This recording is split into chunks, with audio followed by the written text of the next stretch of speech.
To make sugar work, I put my sugar into a saucepan, then followed by water, 2 tablespoons here, and then give it a really good stir up. Now you can't stir it again after this. We need to get it on a high heat because we need that sugar to dissolve quite quickly. So you'll see here, just brushing around the sides of the saucepan there with water, just so that it gets rid of any granules, because you don't want this to crystallize. Now you can see in the middle there, look at the way it is just dissolving all the way through. That is exactly what you want. It is on a constant bubble and it is looking amazing. So just taking the temperature here, and that is at 96 at the moment, so we are nowhere near. We are aiming, there's 133, we are aiming for 150 as a minimum. And there we go, 144, so we keep going. You can see the colour is starting to change and we're at 162.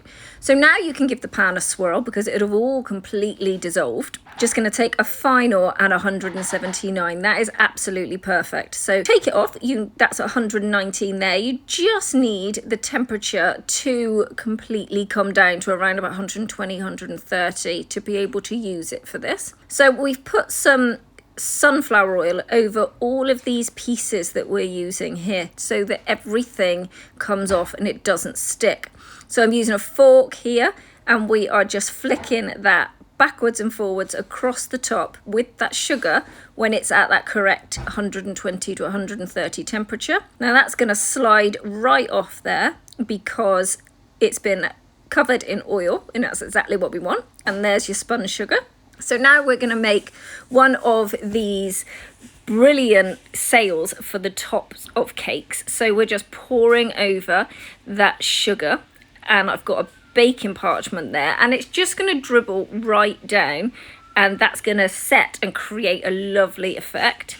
Then I've put a bit of vegetable oil in this heart and then just dribbled that in as well. And then again, just spinning around. Look at the way it's almost like glue, the way it's clinging. That's exactly the way you want it to be, and it's amazing to work with.